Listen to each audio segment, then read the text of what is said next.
जय हिंद दोस्तों, अभिषेक learning platform में आपका स्वागत है। और जिस तरीके से हमने क्रिमिनल लॉ के कई सारे पॉइंट को, जो डिफरेंशिएट वाले पॉइंट होते थे, जैसे bailable, non bailable, crime, offence, इन सब तरीके से रिलेटेड पॉइंट को डिफरेंशिएट कर रहे थे और बता रहे थे कि किस पॉइंट में क्या होता है और कौन सा किस सेक्शन में दिया हुआ है, आईपीसी में और बीएनएस में और सीआरपीसी में। इन सारे पॉइंट को बता रहे थे। उसी सीरीज में हम आपको बताने वाले हैं कि कॉग्निजेबल ऑफेंस क्या होता है और नॉन कॉग्निजेबल ऑफेंस क्या होता है। दोनों की बात करें कि हिंदी मीनिंग का क्या होता है, तो जो कॉग्निजेबल ऑफेंस होता है उसको हिंदी में संज्ञेय अपराध, और जो नॉन कॉग्निजेबल ऑफेंस है उसको हिंदी में असंज्ञेय अपराध कहते हैं। हमारे क्रिमिनल लॉ में जो ऑफेंसेज है उनको दो कैटेगरी में डिवाइड किया गया है, कॉग्निजेबल ऑफेंस और नॉन कॉग्निजेबल ऑफेंस।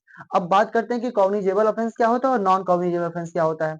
जब हमारे कॉग्निजेबल ऑफेंस की बात होती है तो वहां कंडीशन ये होता है कि अगर हमें कोई इन्फॉर्मेशन मिलता है, मतलब अगर पुलिस को कोई इन्फॉर्मेशन मिल रही है, तो वहां पुलिस उस अक्यूज्ड को, उस जो क्राइम किया हुआ है या जो ऑफेंस किया हुआ है, उसको अरेस्ट करने के लिए किसी वारंट का, किसी कोर्ट के परमिशन का, किसी कोर्ट के ऑर्डर का वेट नहीं करेगा, ना किसी मजिस्ट्रेट के ऑर्डर का वेट करेगा। वो उस प्रायर इंफॉर्मेशन के आधार पर भी उसको अरेस्ट कर सकता है। But in the condition of non cognizable offences, वो क्या करेगा, कोर्ट के ऑर्डर पे ही किसी को अरेस्ट कर सकता है। Without the order of court he can not arrest anyone.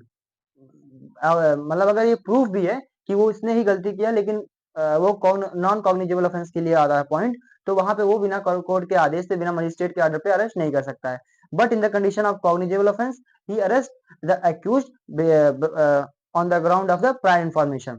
ठीक है। और जो इन्वेस्टिगेशन करेगा पुलिस इस केस में, कॉग्निजेबल ऑफेंसेस में, वो investigation without the court order कर सकता है। जैसे कंडीशन क्या होता है, एग्जाम्पल बता दे तो इसमें कॉग्निजेबल ऑफेंसेस में कौन कौन से कंडीशन आते हैं, जैसे रेप हो गया, मर्डर हो गया या किडनैपिंग हो गया। अब किसी का रेप हो गया तो वहां जब वो कोर्ट में केस जाएगा, उसके बाद ऑर्डर आएगा, तब वो अरेस्ट करेगा। उसमें उससे पहले वो, अगर कोई इन्फॉर्मेशन उसको मिलता है पुलिस को, तो वो तुरंत उसको अरेस्ट करेगा और तुरंत वो इन्वेस्टिगेशन स्टार्ट कर सकता है।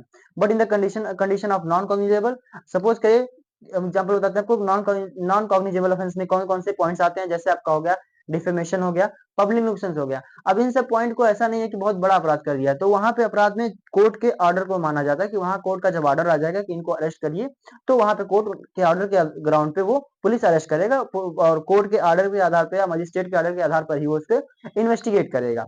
But in the condition of cognizable, he cannot wait the order of court. और जो इसमें मतलब कॉग्निजेबल और नॉन कॉग्निजेबल में मेन डिफरेंस थे वो हमने बता दिया आपको। अब आगे जो हम एक वीडियो बनाएंगे उसमें पूरा कॉग्निजेबल का सेक्शन कौन सा होगा और किस सेक्शन में क्या डिवाइड, उसका डिफिनीशन है, किस सेक्शन में उसका पनिशमेंट है। जिस तरीके से हमने वेलेबल और नॉन वेलेबल को डिफाइन किया है, उसी तरीके से पूरा एक टॉपिक बढ़िया से बता देंगे आपको। तो आगे जो वीडियो बनाए जाएंगे उससे जुड़ने के लिए आप इस चैनल को ज्वाइन कर सकते हैं। Thank you. जय हिंद।